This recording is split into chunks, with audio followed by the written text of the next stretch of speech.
はい、それではガンノートをスタートしていきたいと思います。今日のゲストは石井さんです。よろしくお願いします。はい。もう石井さん、黒のタートルネックで、もうスティーブ・ジョブズみたいな。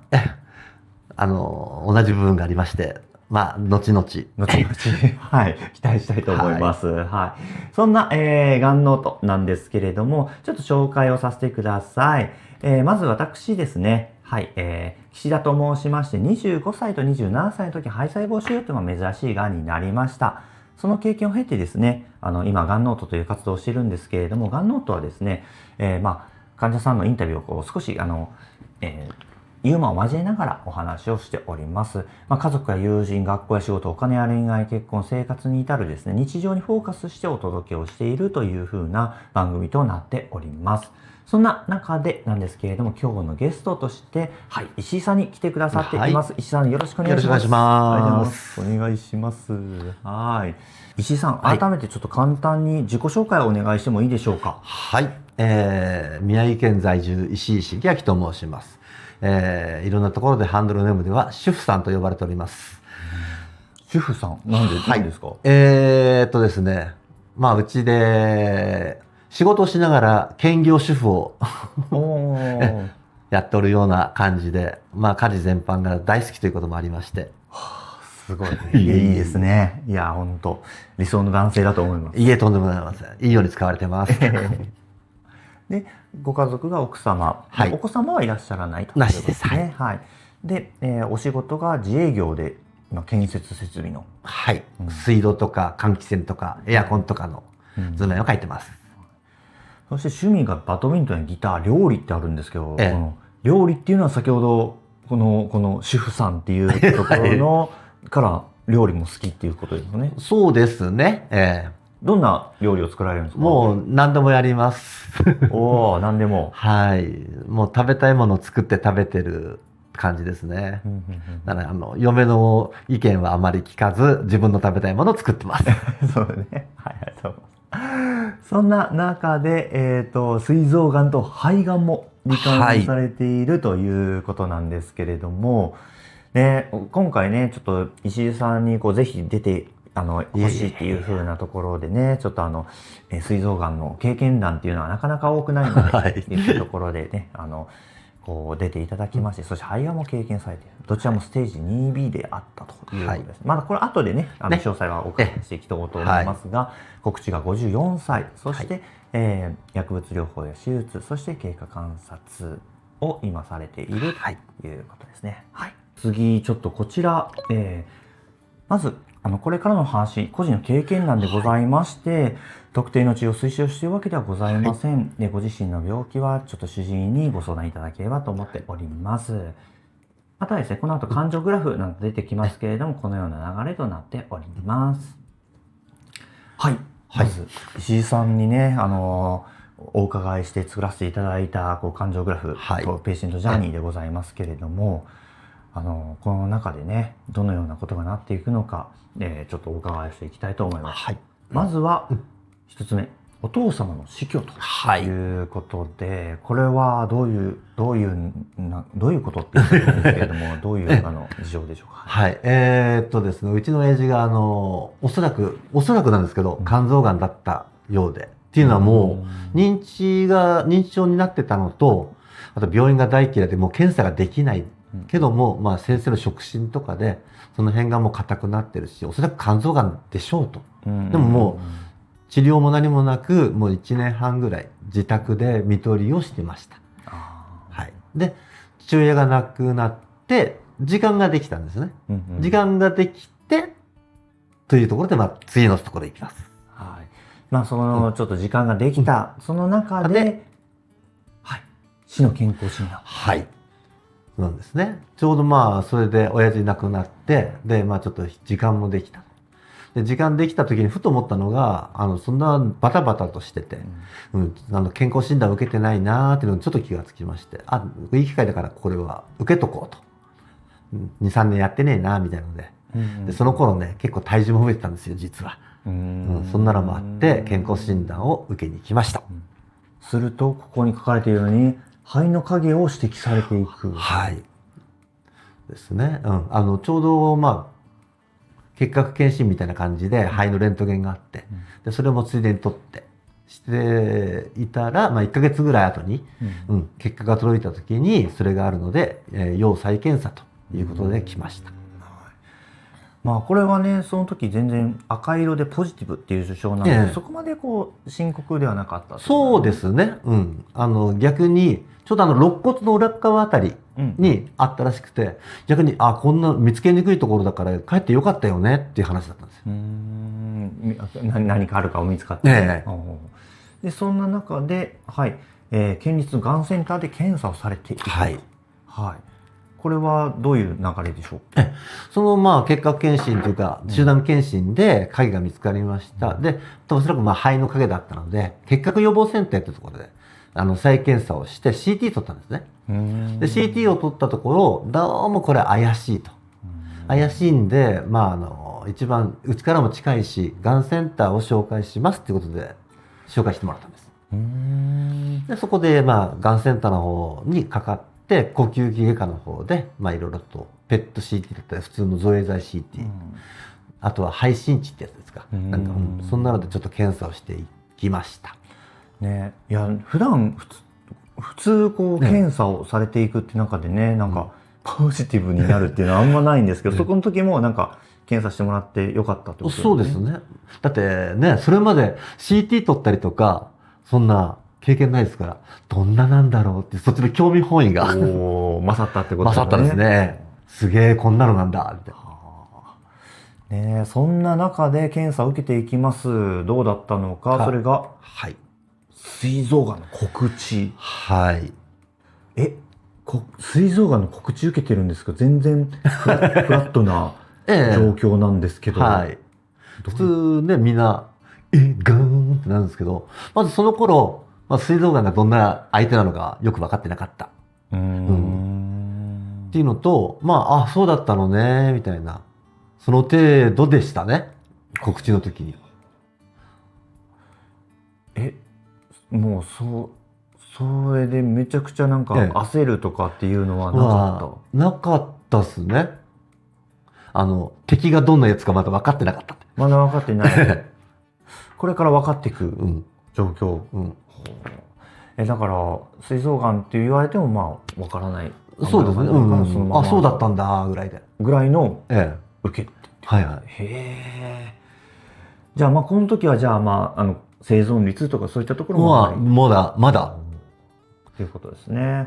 じゃあその後どうなっていくのか、こちら手術を受けられていくということで、回復手術とありますけれども、もう手術で取っていこうよっていう形になる。そうですね。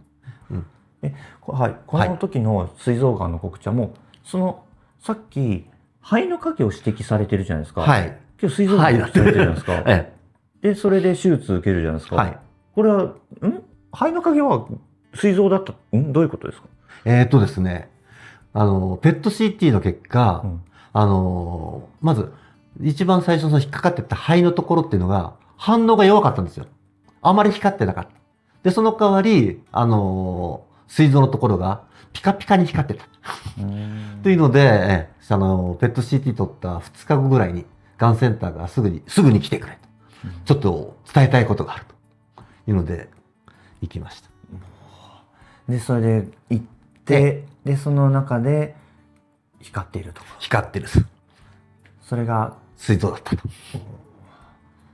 で膵臓の方にがんがあるぞということで、肺はもうじゃあその時はだって特にがんなのかどうかはもうこの光り方だとわからないし、もしかすると前やった肺炎かなんかの残りだったのかもしれないしっていうことで、そのまま観察していきましょうって話になります。じゃあだからこの手術っていうのは回復手術で別に肺のその影がっていうんじゃなくて膵臓を切除していく手術と。もうとにかく膵臓だからやばいよって先生たちがそうなんだぐらいから聞いて、変なね悪いとこあるんだったら取っちゃってぐらいの。膵臓全摘ですか？いやですね、膵体膵尾あと脾臓とたまたまその時左の副腎もちょっと炎症反応起きてたんでそこまで取りました。そうなんで、まだ膵臓の頭残ってます。そうなんですね。で、手術をされている、これも全然あれなんですよ、フラットなんですね、手術に関しても。そうです。痛いとか大変だとか痛いはそれだけありますけどね。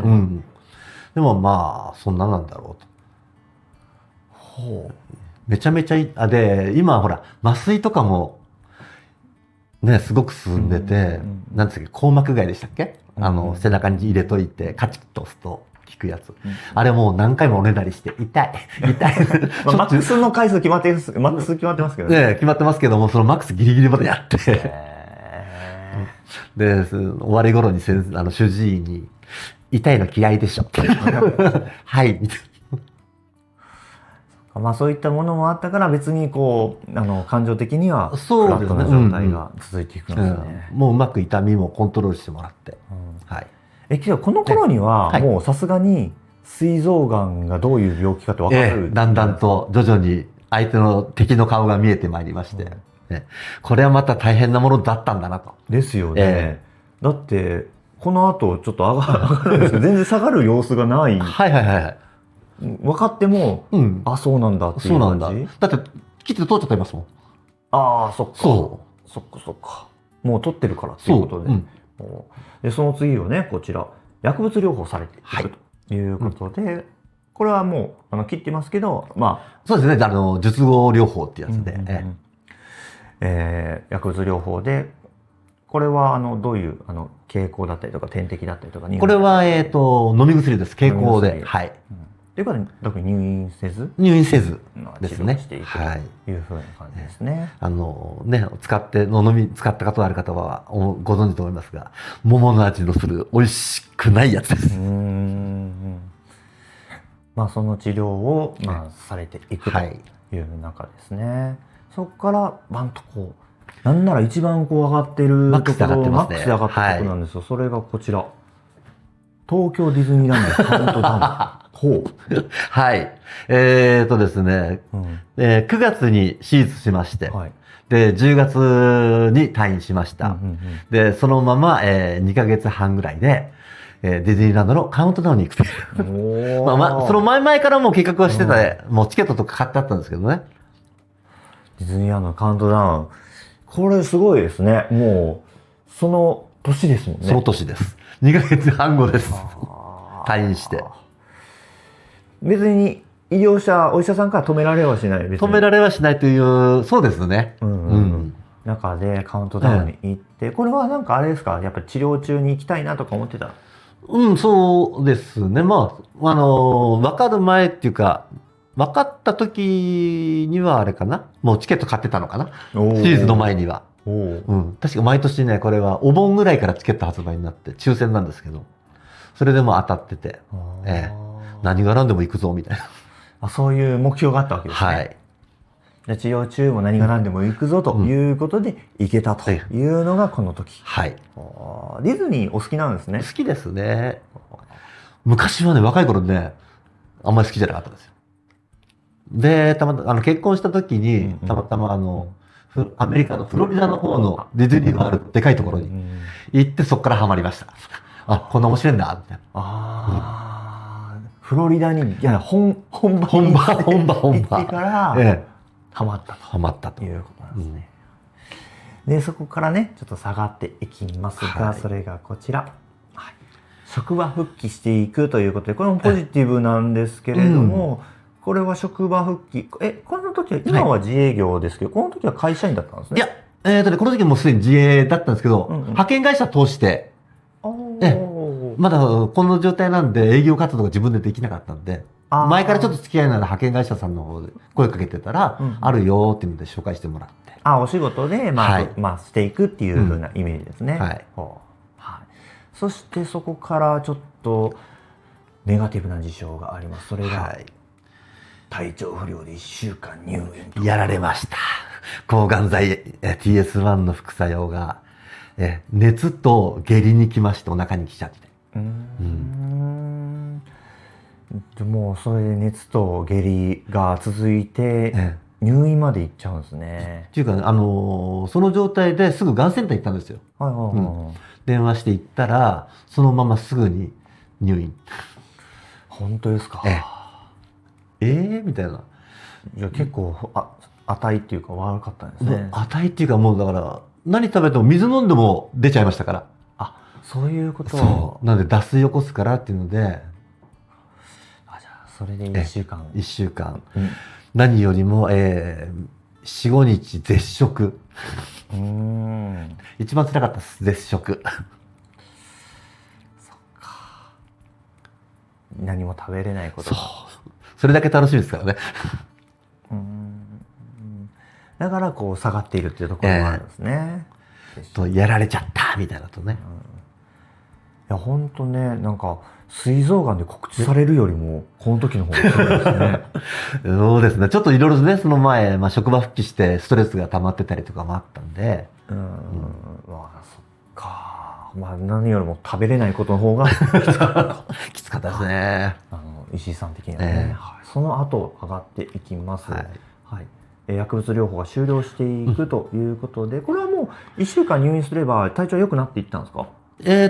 入院して次の日にはもう下痢止まりました。よかった。止まったんだけども、絶食でした。まだダメね、まだダメね。いついいのみたいな。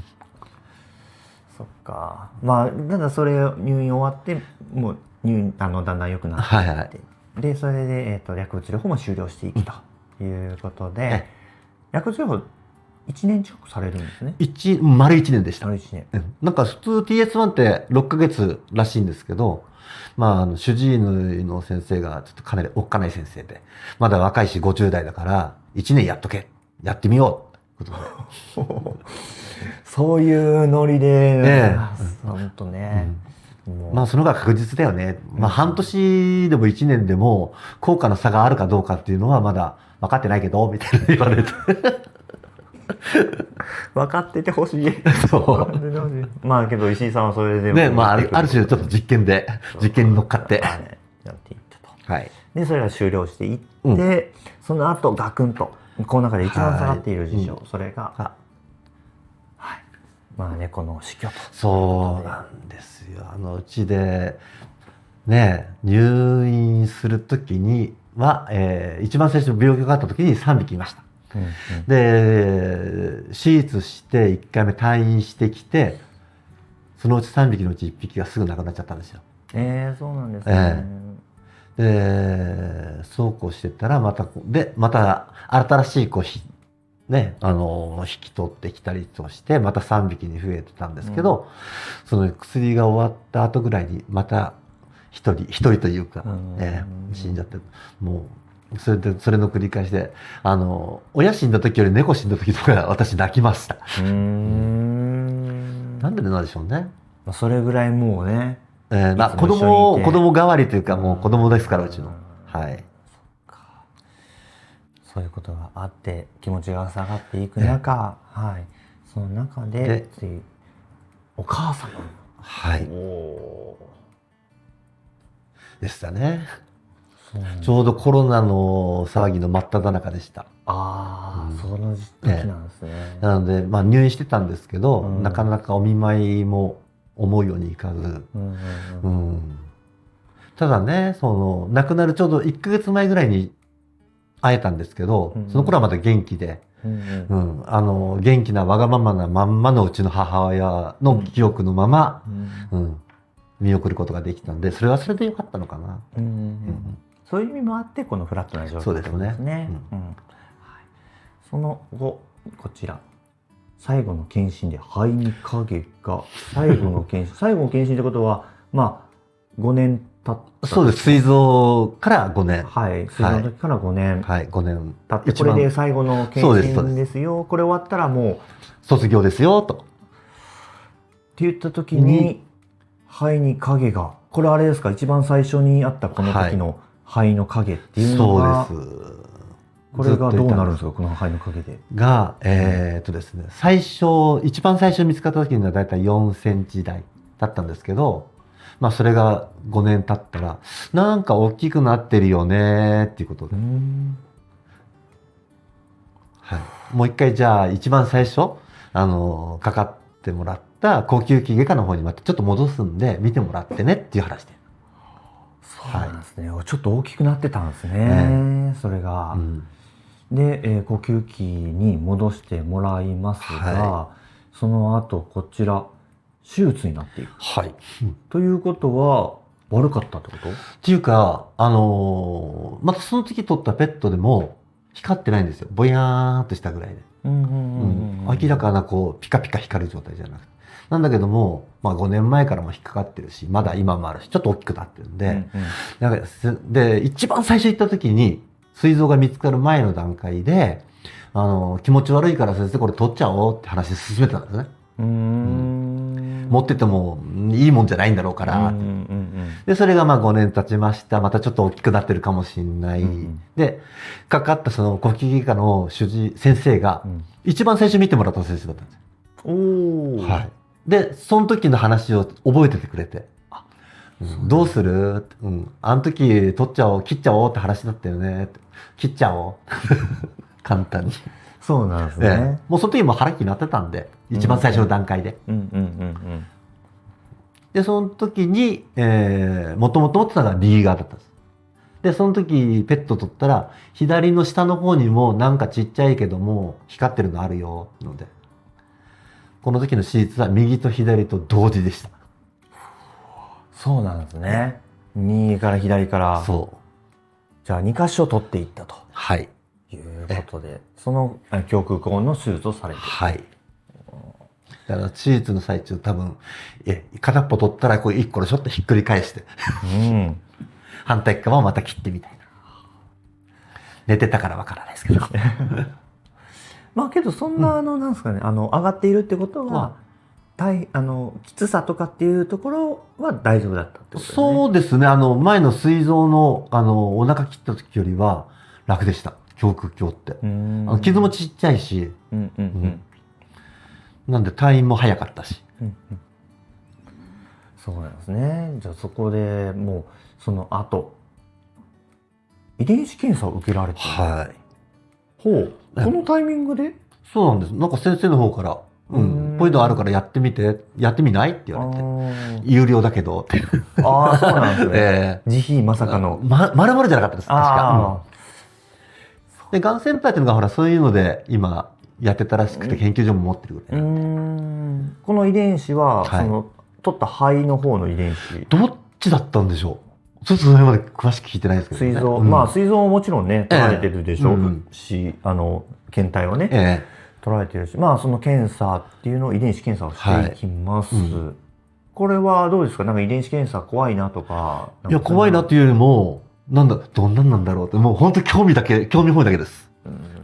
だからちょっとね。俺はワクワクすっとろってワクワクして、どういうのが出てくるんだろうみたいな。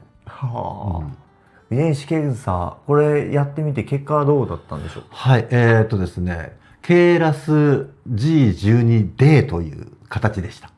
KRAS G12D。はい。はい。ちょっと我々全然何言ってるかわからないんですよ。それは私もよくわからなかったですけどね。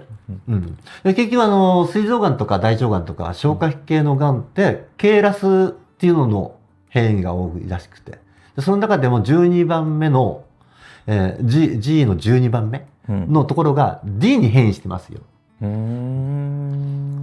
いうやつらしいです。詳しくは皆さんネットでがん情報サービスさんであったりだとか、あとね、正確な情報はそちらの方で、また主治医のね方だったりとか、そういった遺伝子変異があったよということでございますね。はい。でそこが分かっていき、その後薬物療法をされていくということなんですが、これはあれですか、やっぱ遺伝子検査で分かった治療でされていくんですか？っていうよりも遺伝子じゃなくて、もうそのまま肺がんとしての普通の標準的な、実用療法ですね。あ、そうなんですね。実後療法、肺がんで一般的な術後療法をされていったということで、これもあれなんですね。そこまで薬物療法もフラットなんですね。意外と皆さんシスプラチンとかきつくて副作用ひどくてって言うんですけど、そんな多分体力持ってたのか運が良かったのかひどくなることもなく。すごいですね。なかなからしいですよね。いやいやいやいや、全然、いやーなんかすごい、すごい。まあ、あくまで個人の経験なんですからね。そうです、そうです。ね。はい。こういう人もいますよってことで。大きな副作用も特になくなく。はい。はい。毛も抜けず。これ最初からです。大丈夫です。すみません。いえいえ。すみません。はい。そしてその後ですね。はい。肺がんの告知を受けていくということですけれども、これはがん告知、その取ったものががんだったっていうことなのかな。そうですね。うん。なんかね、で、さらに、粘液性がんっていうらしくて、なんか、ネバネバした液体を作るようながんだったらしくて。ってことは、ちょっと待ってくださいね。石井さんは、膵臓がんに入って、その肺に影がっていうのは、その膵臓がんとまた別のがん、肺がんと粘液性ってやつがあったってこと、そうですね。だから、ダブルキャンサーだったと。結果的に。それも、冒頭で、ちょっと紹介した 2B だったっていうことですね。そうですね。はい。こことここにあって、で、っていうふうなことですね。ただ、このがん告知された時に、この時もフラットなんですよね。膵臓がんの時とね、同じく、膵臓がんの時と同じく、この時もフラットで。感情動かなかったですか？ああ、そうなんだ、ぐらい。ああ、そうなんだ。うん。で、ほら、その前にも5年前にね、後から分かったすごい最大の強敵をやっつけ切ってるかどうかわかんないですけどね。まあ、そいつとやっつけて、ね、ちゃんちゃんバラバラやってきてたんで。そういうことか。だから、まあ、膵臓がんはもう終わってるから、次の肺がんっていったところの告知もあってもフラットでいられたってことですね。だから膵臓がん最後の検診で膵臓の方はもう所見ありませんと、これでもう膵臓がんの治療は終わりです。ただ肺の方、呼吸器の方、こう見てもらってねってんで、その間1週間あったんですよ。で、まあ1週間その呼吸器の方行ってそんな話をしてたんで、1週間だけ私、がん卒業しました。1週間だけがんのことを全く考えない。もう健康体で。そういうことですね。ただその後、肺にっていうところで。なんで第1試合終わったらすぐ第2試合のダブルヘッダーが始まったみたいな。すごいですね。そんな中でね、治療されていって、で、告知を受けていく。その後に、実は再発もされていくということで、この再発っていうのはもう手術や薬物療法で一度がんはこう消えてというか見えなくなって、でその後どこに再発したんですか？左のちっちゃい方の左下の方、右の方は大きかったので、右上用って肺の右は3つ左が2つ分割されてるらしいんですけど、右の上側のやつを全部取っちゃって。で左側ちっちゃかったので、そこだけこうつまんで取ってきたんですね。でそのつまんで取ってきたところにまた光った。そっか。その再発、さすがにちょっとフラットよりはちょっと下がってますね。おいおいおいみたいな。出てきちゃったかお前みたいな。焦りました？焦りはしなかったですね。また切って取っちゃえばいいかみたいなので。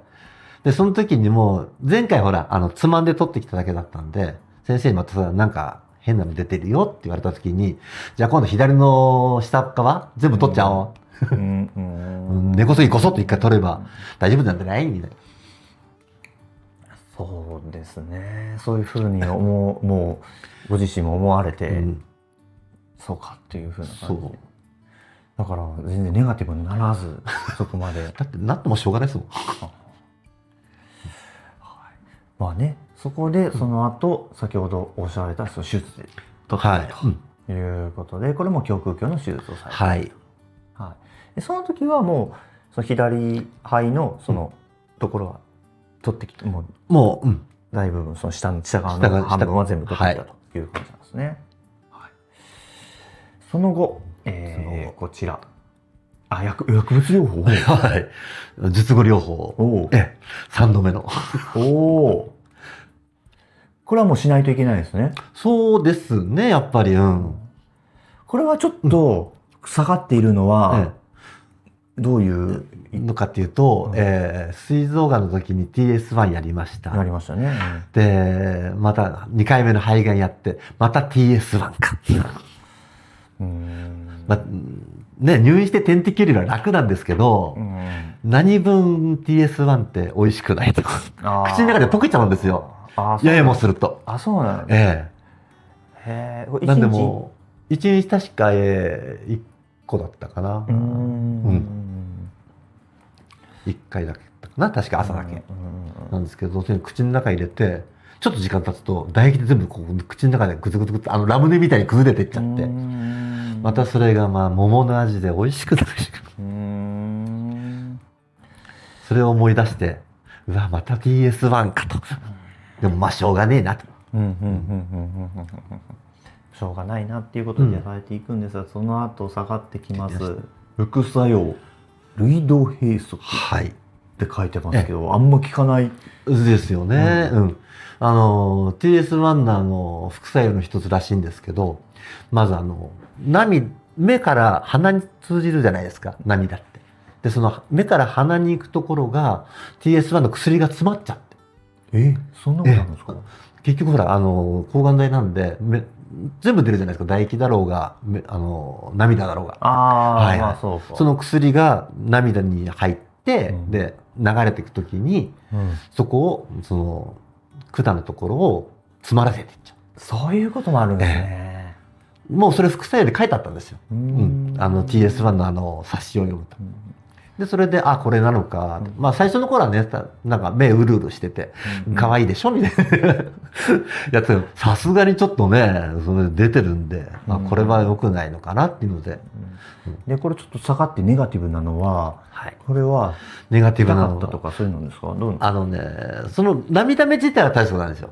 なんだけども、結局そのまましとくと、その涙管が詰まって完全にもう一生涙目になっちゃうよっていうので、処置としては目から鼻にこう管を入れて、チューブを入れる、でそこに置くんですけど、ステントみたいな感じ。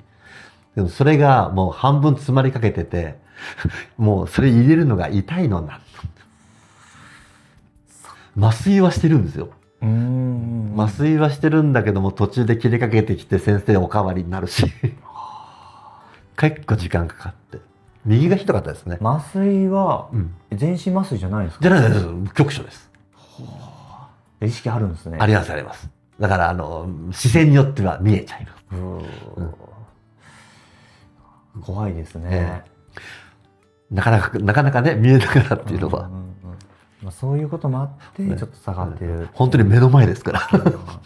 痛くて大変でっていう風な感じで。それをステント入れたら良くなったんですね。そうですね。通りは良くなりましたね、その時は。今はもう大丈夫？もう大丈夫。で、その後上がっているのはこちら。薬剤療法。TA さんもようやく終了。1年終了しました。2回目の TS1。で、経過観察。もう今は経過観察になってます。今ご状況的には、もう、がんは一応全部取り切ってる？一番取り切ってる。そういうことなんですね。そうですね。物理的にというか、手術的にはもう取り切ってる。取り切っているということなんですね。あと、ちょっと僕の認識で、肺がんと膵臓がんじゃないですか。あれ、膵臓がんの転移とかって言ったところは、違ったんですよね。よく分かってないんです、それが。どっちが原発か分からないんです。見つかった時には結局、後からですけど、取って調べたらがんだった。膵臓は完全にがんだった。どっちが先だったのか分からない。だから、ただどっちの、型は違うんですよね。膵臓の型と肺がんの型は。右の型と膵臓の型は違う。違うってことですね。ただその後出てきたその左のちっちゃいやつは膵臓と一緒だった。そうなんですよ、そこは。そうなの？そう。ってことは、膵臓の左肺の左下は間違いなく細胞の形見ると転移と。で、じゃあ右上は違う型。よくわからないみたいな。すごい。膵臓がんは転移されてたってことか。そうですね。だから膵臓から肺への転移。そうですよね。で、なんかあれですよね、今日ね、こう、診察のちょっと説明のね、用紙もちょっといろいろ持ってきてくださってるんですけれども、ここでね、なんか本当に僕、すごいな、ステージ 4B っていう書かれてるんですよね。4B です。4B っていうことで、これは、4B って言われたとき、ちょっと 2B と 2B だったじゃないですか。はいはい。で、ここが 4B って書かれてるのは、それはなんでなんですか？合わせ技1本です。合わせ技1本で。合わせ技1本で。2B、2B やって、もう今の状態だとこう 4B でしょうっていうふうな。そうですね。結局、膵臓から肺の転移だったんで、遠隔転移があったということで。まあ、分類すると、こうなりますよ。こうなりますよっていうことですね。はい。っていう、この時に、さすがに 4B って言われた時、ただ、ペーシェントジャーニーは全然ね、こう、告知とかなんですけど、さすがにこう、ちょっとは幽霊動きませんでした。いや、合わせ技1本なんで。結局、ほら、お医者さんって、ね、がん見てる先生は、この分類をしなくちゃいけない。そうするとどこに当てはまるかっていうと、ここになるっていうだけで。ね、なんかまあご自身的にはもうちゃんと治療やってるし、そう。もう取ってたりとかするしっていったところで。後付け結果論の 4B なんで。っていうこと。はい。そういうことでした。ありがとうございます。はい、ありがとうございます。じゃあ、ここからですね、はい、ちょっと様々な、はい、質問にちょっと答えてもらおうかなと思います。まず一つ目。病院や治療の選択、これはどのように選択していったのかっていうのは、石井さんいかがでしょうか？選択っていうかですね、結局最初の健康診断で引っかかりました。で、結核予防センターの方で CT 取りました。で、そのまま県立がんセンターの方に紹介されました。っていうので、自分では選んではいなかったんですね。そのまま流れに。紹介でっていうことですね。だから治療していく中で、例えばさっきの TS1 も1年しようだったりとか、そういった時とか、こう、聞かれた時、いや、もうちょっと短い方が良かったなとかっていうのはない？ないですね。じゃあもう、医療者、医師からこう、説明された通りにやっていくっていうのが、もう石井さんのスタンス。そうですね。で、自分で違うと思えば多分拒否したりとか、質問したりしたんでしょうけど、って思って納得できたんで、結構ね、やっぱ膵臓がんの患者さんとかっていうのも多分見てくださってると思うんですけれども、その時になんか石井さんが重視したポイントってありました？その抗がん剤やっていく TS1 のみ、TS1 のみならずこの治療全体的にこれは外せないなっていう、とにかく食べる。結局はね、その時思ってたのは強い薬だっていうの分かったんで、とにかくこの薬に負けちゃいけない。負けたらもうこれで治療終わっちゃうから。だから何ができるかって自分でも食べて体力を温存するっていうかね、落とさないようにする。ってことはやっぱ食べれることを意識してそうですね。治療をしていたってことですね。それなりに多分ひどくはないけど、味覚障害もあったかもしれないぐらいのだったんですけど、もう食べたくないのはやっぱりこの気持ち悪くなったりするんですよ。吐き気がしたりとか。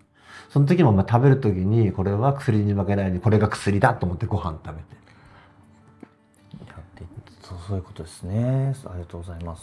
そして次こちら、はい、辛かったこと、副作用や後遺症ということですけれども、なんかこう大変辛かった、副作用先ほどね、涙道、閉塞あったと思いますし、後遺症的なことって今のところどうですか？ひどいのは特にないんですけど、やっぱり膵臓手術で取ってるっていうかね、残ってはいる、頭残ってるんですけど、そのせいでやっぱりインシュリンの分泌量が減るんで、今ちょっと糖尿の方が。糖尿病になっちゃうってこと？なっちゃいますね。じゃあ、血糖値をちょっと調整したりしないといけないですね。今飲み薬とまだインシュリンまでいかなくて、今、知ってる人には分かるかもしれないけど、マンジャロという。マンジャロ。注射なんですけど、これ週に1回やればいい。そうなんですね。それで今コントロールしながら、普通にご飯食べてます。その糖尿病に関してはやっぱ、地元の病院とかになるんですか？ですね、最初地元の病院っていうか行ってたんですけど、もうこうなってくると面倒なんでもう全部がんセンターで見てくれっていうがんセンター見てくれるんですね。見て、あったんですよ。週に1回だけ東北大から先生来てくれてて、でそこのところに言ったらもうそっちでも全部見ようってことで、で見てもらってということですね。だから今はそういったそっちの方ので病院はかかっているというふうなことですね。はい、ありがとうございます。次こちら、困った時の支え、何に支えられたっていうと、なんか困った時、大変だった時、これに支えられたなっていうものって何かありますか？なんでしょうね。じゃあ次いきますね。はい。次の項目はこちら、家族ということで、家族、奥様がいらっしゃっていたというふうなことをお伺いしましたけれども、そのパートナーの方にどう支えられたよとか、こうしてほしかったよとか、もしくはあれば教えていただけますか？ですね、支えられたというか、病気になる前と変わらない形のままいてくれたんですね。病気だからどうしなさいとかどうこうっていうのなく、もうそのまま普通に接してくれてます。逆にこき使われてます。それはありがたいってことですね。ありがたいですね。結局そうすると自分でも意識する機会が少なくなるじゃないですか、病気だっていうの。だから大丈夫なのとか言われないし、頑張ってね、頑張ってるわいみたいな。だからそういったこともなく今まで通り接してくれて、変わらずに接してくれて。そっかそっか。じゃあ告知自体は一緒に受けたと？一緒に聞いてます。じゃあ一緒にっていうふうな形で、それで今まで通り接してくれて嬉しかったよということですね。次こちら、お仕事のことなんですけれども、仕事本当さまざまなこの治療の中でお仕事をどうしていったのかということをちょっとね次お伺いをしていきたいのですが、さっきのペイシェントジャーニーでお仕事のところっていうのはこちらですね。復職復職っていうのがあったりだとか、ただこの後いろんなやっぱ治療がなっていった時に復職っていったところだったりとか自営業ということで、取引先に言うのかだったりとかそういったところ教えていただけますか？ですね、オープンにして私喋りました。膵臓がんでした。っていうのはやっぱりいつ何時またね体調壊したりとかで迷惑かけるかもしれないよっていうのは言っとかないといけないだろうし、あとはこのがんになってもこうやって元気で仕事してられるんだよっていうのをちょっと見せたいなっていう。だからその人がとか家族の方がなってもそんな悲観することなく、仕事は続けられるし、ご飯食べて笑ってられるよっていうのを見てもらえればなっていうのも少しありますね。じゃあ取引先だったりとかにはがんとこういうことは伝えて、ここら辺の治療の時はお仕事はさすがにできないですよね。ですね、それが今いい時代で全部在宅で、ネット環境があれば私CAD 屋なんで、データ送ってもらってそれで書いてデータで送ってやって、あとは電話とメールでやり取りして。そっか、じゃあ仕事をしながら治療されていった。そうですね。一番ひどい時、入院してる時にパソコン持ち込んでやってました。そうなんですね。じゃないと間が持たないし入院中。なんかやってた方が良かったっていうこともあるんですかね。そんな中でですね、もう仕事を続けながらっていったところでありますけれども、お金や保険はどうされていったのか、治療費どんぐらいかかりますか？治療費はですね、高額医療のを使ってたんで、さほど大打撃になることもなく助かりました。ただトータル結構治療されてるから、普通100万とか言ってますね。お父さんお母さんありがとうもありますし、あとはたまたまですね、このがんの告知のちょっと前にがん保険今まで入ってなかったんですけど、ちょうどその時今住んでるところのマンションなんですけど購入したのがあって、火災保険とか入ったんですよ。でその時一緒に健康保険とかも何にもがん保険とか生命保険やってなかったんで、一緒にもう申し込んだんですね。そうなんですね。で、それでもう本当に半年過ぎて8ヶ月ぐらい。2月に申し込んで告知が9月だってね。ギリセーフで保険がおりました。本当たまたまです。保険屋さんごめんなさいみたいな。たまたま。いや、それはいや、保険屋さんとしてもやっぱそれでちゃんとね、救えたっていうことで、すごっ。本当に運だけで。じゃあ、しっかりそういった保険も出て、もう治療費カバーできた。はい。ただね、一個だけちょっと保険でショックだったのが、膵臓がんやりました。5年経ちました。で、肺がん見つかりました。その時には、一時金ってどっちも出たんですよ。要はもうそれ治療費になってくださいね、みたいな。ただ、肺がんやってその1年後にまた再発した時に。確かに。ですよね。1年しか経ってないよ。で、それで申請したんです。そしたら、間2年経たないと出ないんですよ。ゴーンでした。そっか。そういうのがあるんですね。ありました。それ知らなくて。みたいなのでびっくりして。ただ、ね、手術自体そんなうんと大きい手術じゃないし、入院も早々に4、5日で出てきたんで、大したがあれもなく。そっか。2年経たないと出なかった。出なかったっていうね。なんでちょっとその辺ね、保険入ってる方も見直しっていうか、聞いといた方がいいかなって。盲点でした、あれは。ね、ありがとうございます。こちら、次、工夫したこと。治療中、入院中でも、自宅療養の時でもいいんですけど、なんかこれ工夫したなっていうのありますか？工夫したなっていうのは、やっぱり食べれるもの食べる。食べたいもの食べる。あとは、膵臓がんやった時に、とにかく病棟歩ってましたね。歩いてた。暇だったのもあるけど、で、ベッドでじっとしてるのも嫌だったんで、点滴台持ってこうやってガラガラガラガラガラガラガラ1日3、4回。で、だんだん調子良くなってきたら、今度は退院する前ぐらいからは、階段で上下行ってみたりとか、とにかく体力落とすのがいいです。すごいですね。入院中。入院中。やっぱいろいろ。で、とにかく歩け歩けっては前々から言われてたんで、看護師さんとかにも。そしたらもう、ね、歩きすぎてね、また来たよみたいな。ナースステーションで手振ってたぐらい。それぐらい体力の維持に努められたというのを工夫したことということですね。次こちら、情報ということなんですけれども、がん告知された時の膵臓がんについてあまり知らなかったということもありましたけれども、その後情報とかがんに関しての情報、治療に関しての情報はどのように手に入れましたか？やっぱりメインはインターネットだったんですけども、見ていけばね、もう玉石混同、すごい状態であるじゃないですか。その中でやっぱり、国立がんセンターの情報とか、とにかく信用できるところの情報だけをできるだけ見て、で、眉つばもののうさんくさいやつは、へへへって笑いながら見て。やばい治療、うさんくさい治療はしなかったんですか？しなかったです。それはなんで、結構やっぱ、なんでしょうね、いろんな膵臓がんっていうこともあると思いますし、なんか、そういうふうな気持ちに駆られることとかはなく？なかったですね。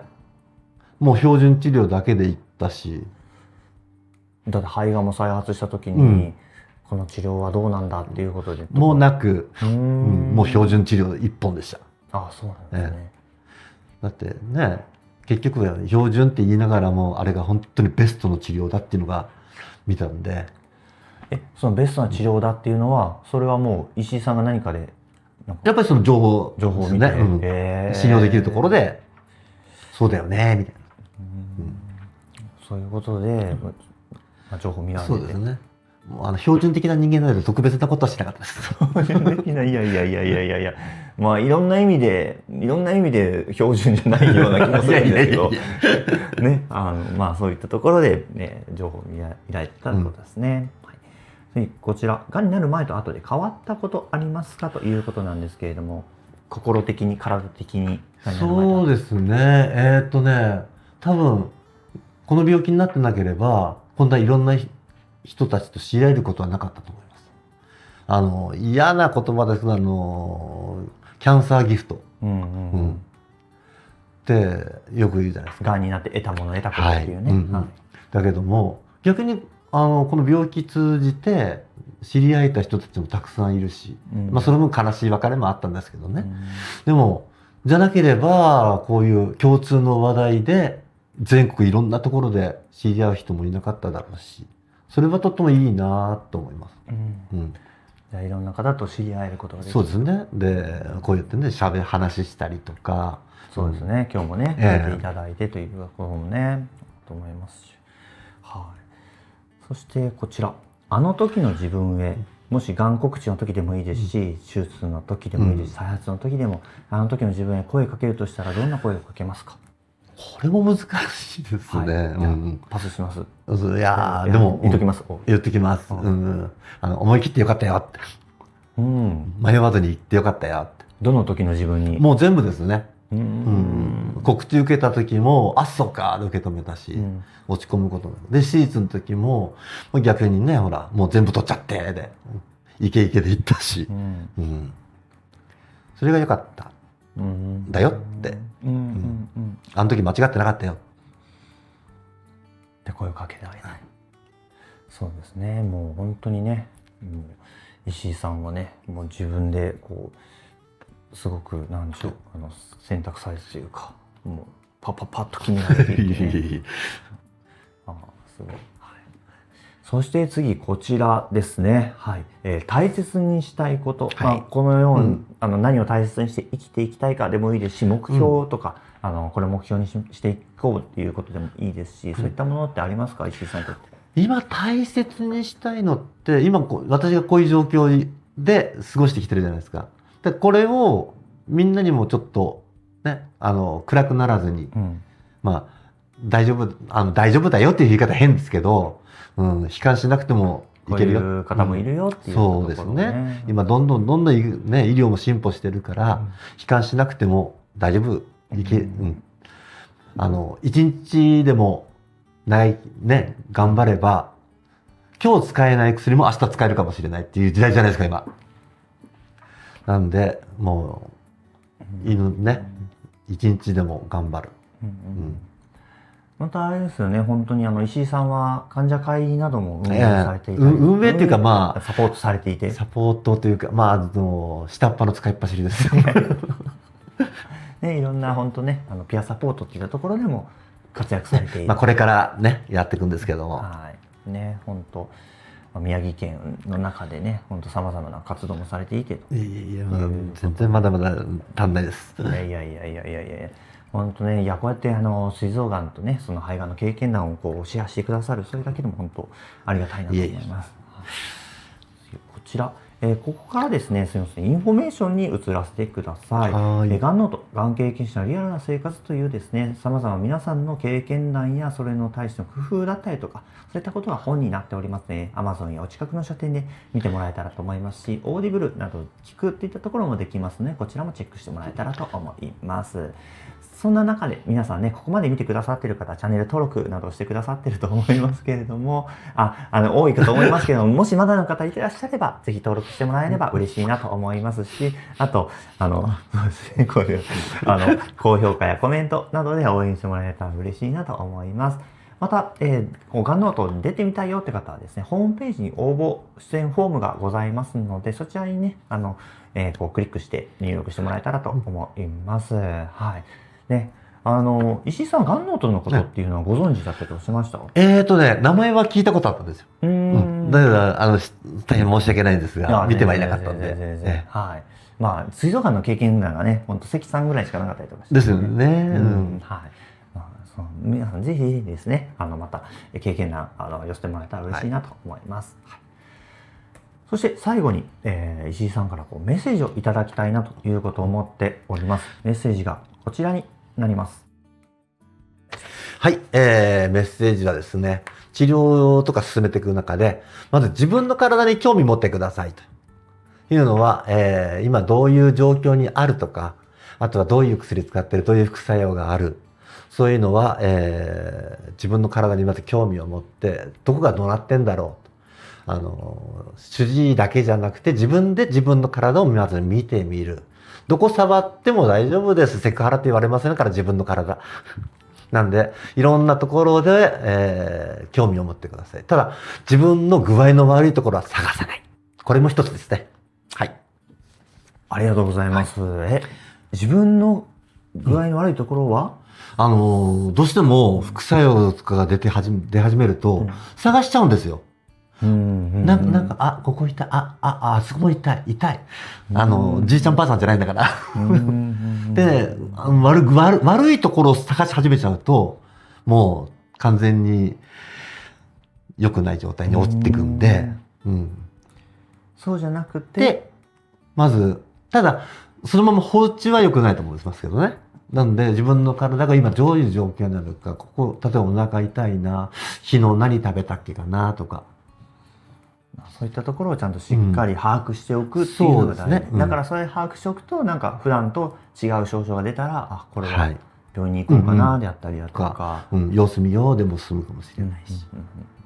ね、特にね、やっぱ乳がんとかこういったがんとかも自分でねセルフチェックができたりとかしますので、そういったところでちょっと何かあるなとあったら、すぐ大きめな病院に行ってもらえたら嬉しいなという思います。ありがとうございます。ありがとうございます。といった中でですね、がんノートを終了していくんですけれども、石井さん、出ていただいていかがでしたでしょうか。感想バキバキに緊張しますね、やっぱり。全然。いや、もう、石井さん、9割5分笑ってらっしゃる。いや。そんなこと全然思わなかった。今から泣きましょうか。いや、もうがんノートらしくね、話していただいて。ありがとうございます。またね、皆さん、いろいろな経験談、石井さんともね、いろいろ話は以前もさせていただいて、やっぱりこう、特殊な例というか、すごい、レアケースではあると思いますけれども、あくまでも一つのケースとしてね、こんなのもいるんだよっていうことで、見てもらえたら嬉しいなということを思っております。それでは皆さん、また次の動画でお会いしましょう。それでは皆さん、バイバーイ。